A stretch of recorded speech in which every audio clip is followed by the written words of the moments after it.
It's okay. Thank you. Let's go. First, sorry not to be able to give in-person presentation as expected. And many thanks to the organizer for allowing me to give a virtual presentation. This is a joint work with Aida Toma from Bucharest Academy Economics. And we present in this talk, but I have not, yes, a robust version of the empirical likelihood. This is the contents of my presentation. I will recall first the moment condition model and the one-on-one empirical likelihood divergences and some related method for handling estimation and the testing problem.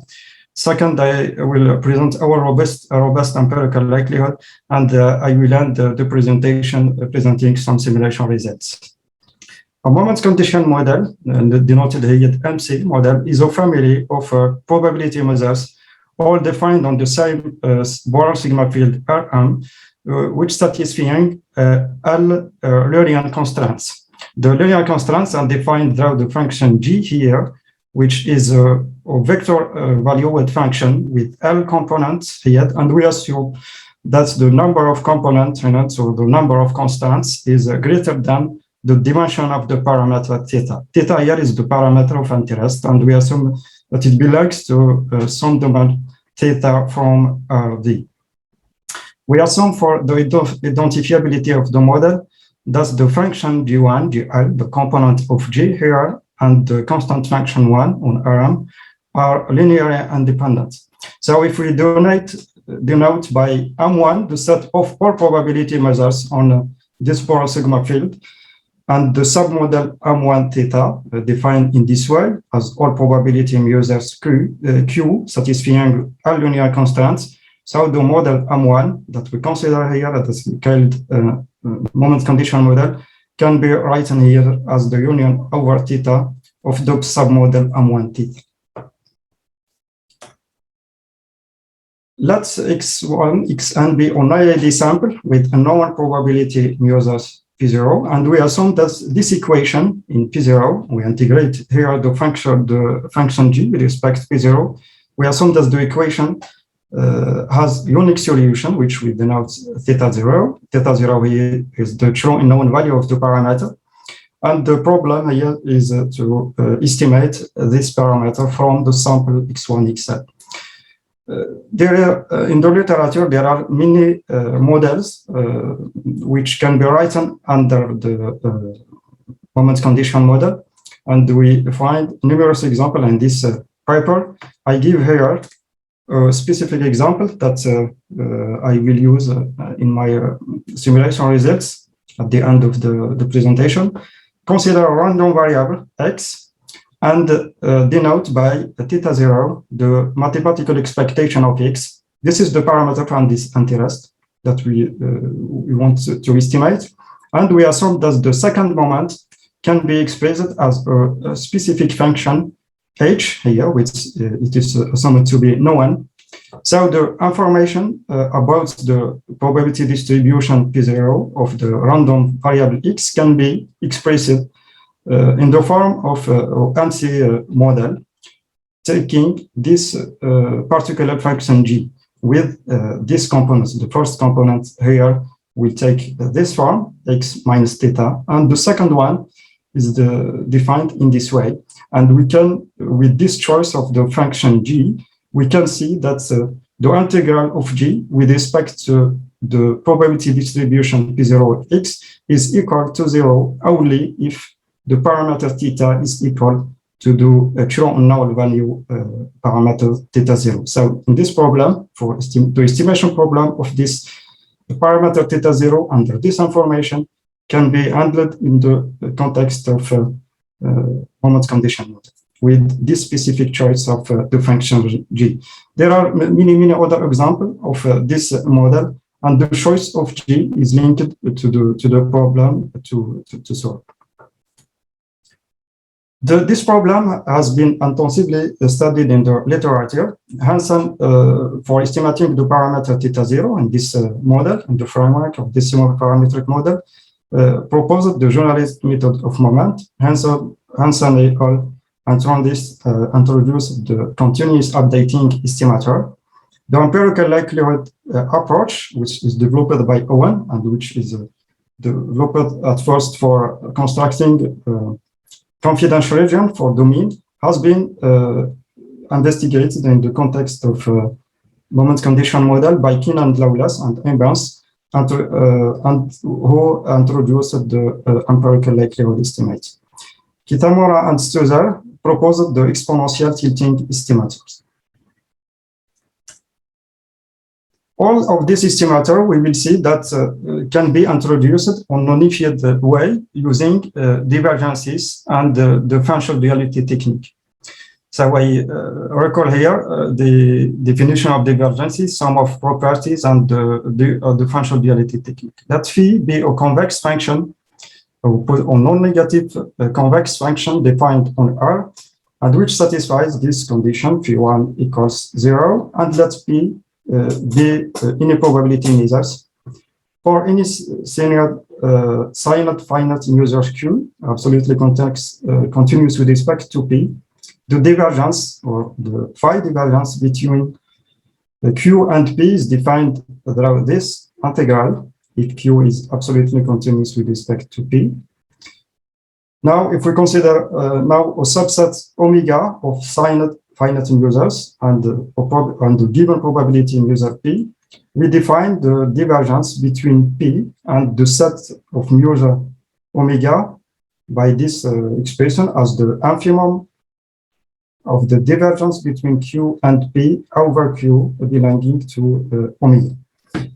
Users Q star belonging to omega, for which the infimum here is achieved, will be called the phi projection of P, or the phi projection of P on omega. Here, a subclass of divergences, the Chrysarid one, which is associated to this particular class of non-negative convex function phi gamma, and this is here by the parameter gamma.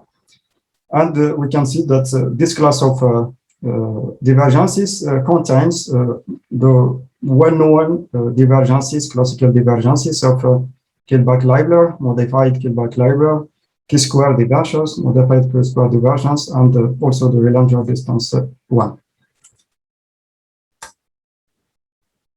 We recall here the definition of empirical divergences. We consider an IID sample X1 XL with probability distribution P0, the plugin estimator of the phi divergence between the submodel M1 theta and the probability distribution P0 is defined in this way. We replace in the definition of the divergences the probability P0 by its non-parametric estimates, namely the empirical measure, and we obtain the plugin estimate of the divergence between P0 and the submodel M1 theta. In view of the definition of the divergence, the infimum here, if it is achieved, of course, it will be achieved in a discrete probability distribution that will be absolutely continuous with respect to Pn.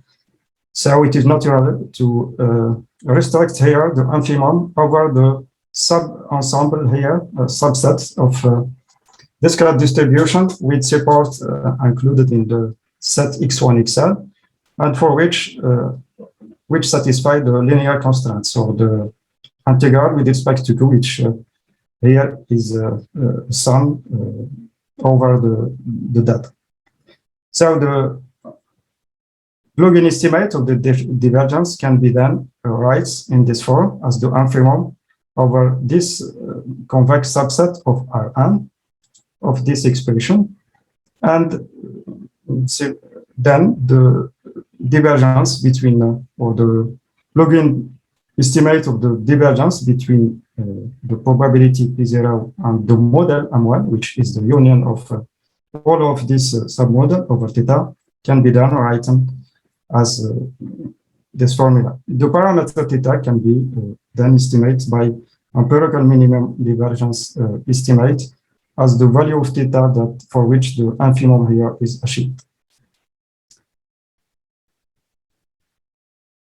In order to be able to use the functional duality techniques, Broniartowski and myself have extended this moment condition model to the set of finite users satisfying the content linked to the function G and also this one.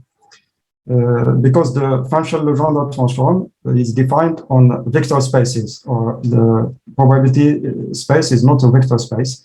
This is the reason for which we have extended this model to finite users. We will see that this allows to use the functional duality and to give properly defined empirical divergence estimates. So we will use this notation and theta for this submodel of finite futures, finite users, which satisfy all linear constraints in Q here. And the model can be done written as the union over theta of this submodel. We introduce now this function over line G. We add at the component G1 GL of G this constant function, taking the value 1 on all the space Rm. And we denote here by psi the functional Legendre transform of the convex function phi, which can be written by this explicit formula if the function phi is derived. For a given theta in the parameter space, we define this dual version of the space and theta, namely the set of vector t in this space, for which this integral is finite. Here, psi is the convex conjugate of the function phi. And we will use this notation, lambda theta n, for this particular subspace of Rl plus 1, which are obtained here from this one, replacing the probability P0 of the variable x by the empirical user Pn. Now, we can, with the above notation, we have this representation formula, variational formula of the divergence between the distribution P0 and the submodel n theta, which is defined as the infimum over all the user Q belonging to m theta, the divergence between Q and P0. And we can show that this quantity can be written as the supremum over lambda theta, which is a subset of Rl plus 1 of this function, and the function can be specified here. It is equal exactly to T0 minus psi, this inner product between the vector t and the function of line G. Psi, I recall, is the convex conjugate of the function phi. Moreover, the supremum here is unique and achieved in this set lambda theta. We do not it in this way. And this formula allows us to give properly defined estimates of this divergence between the submodel m theta and P0 by replacing here in this variational formula the distribution P0 by its empirical version Pn.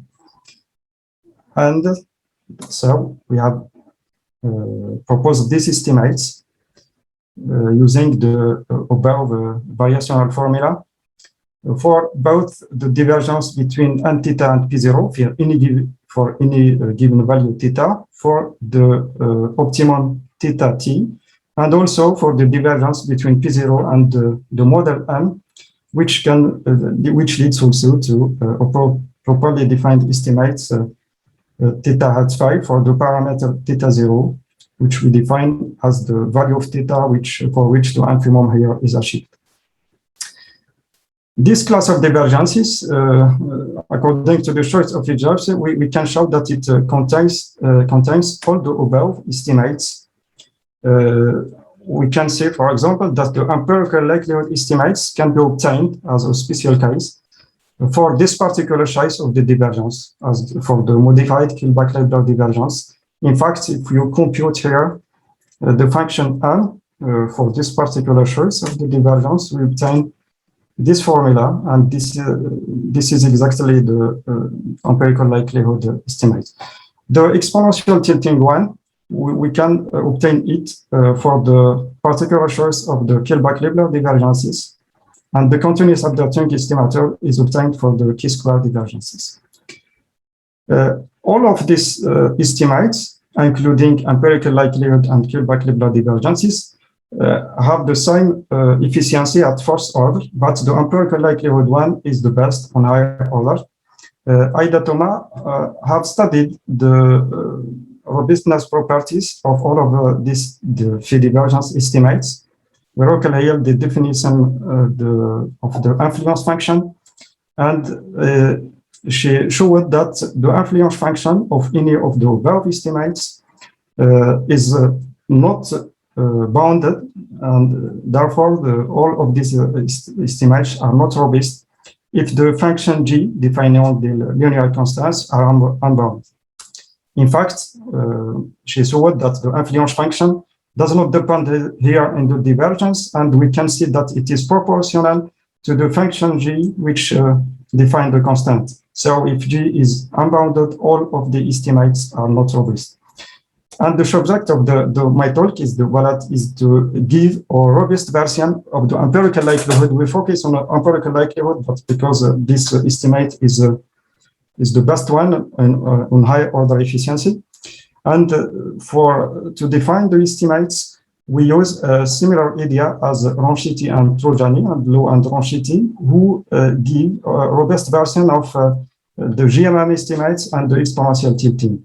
So we use here a parametric model and the Hubbard function in order to replace the function g here by bounded version defined by the Hubbard function. Here, 2 theta is a shift and theta is a scale matrix, which have chosen to as a solution of this system. So with this new function gc, which are bounded by c, we consider the model MC associated to this bounded function constructed with the Hubbard function. In the same way, we consider the dual set of MC as this subset of RL as the vector T, all of the vector T for which this integral with GEC, which replaces GC, the integral is finite. We consider the Kullback-Leibler divergence between this truncated model.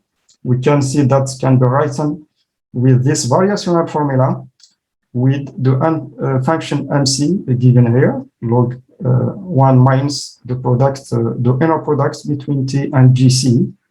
With this formula, we define a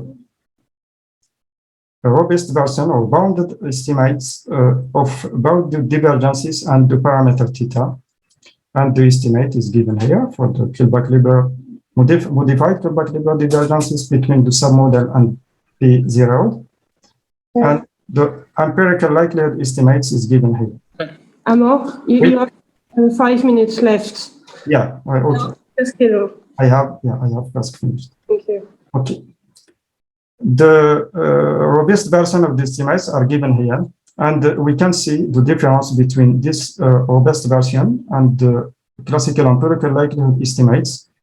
We see here that the component Gj of the function g defining the constants are replaced here by bounded function, which use Hubbard function.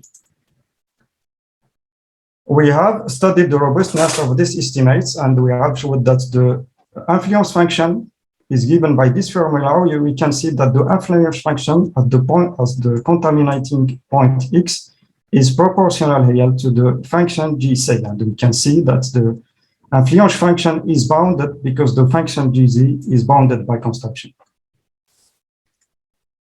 We have studied the asymptotic properties of the estimates, and we give this asymptotic distribution of both the estimate of the parameter and the divergences. And I will end my presentation by presenting some simulation results. I consider here the example that I presented in the beginning of my talk. We consider a variable with p-square 1 distribution, and we will consider this moment condition model. This distribution satisfied for this model, because the second moment can be expressed in this way in terms of the expectation of x, and the true value here is equal to 1. To illustrate the robustness of the estimates, we generate AED sample data from a slight deviation of the model P0, and we will use this mixture model, and we consider two cases: mixture model with epsilon equals 5% here, and epsilon equal this %. And we consider sample sizes with n equal 100 and n equals 500, and we repeat the simulation 1,000 times, and we compare the estimates, the robust empirical likelihood estimates and the classical empirical likelihood estimates, draw their mean square error. Here, the results for the robust OL, the mean square error is of this order, and for empirical likelihood, we obtain this. Here, I gives the box plot of the realization of the estimate for each of the replication for both robust OL, and we can see here that the robust OL is much more robust than the empirical likelihood one. We have the same results for the other case in the same order. And now we are working on the robustness of the statistical estimates. Thank you for your attention, and this is the reference that I have used. Thank you for your attention. Merci beaucoup.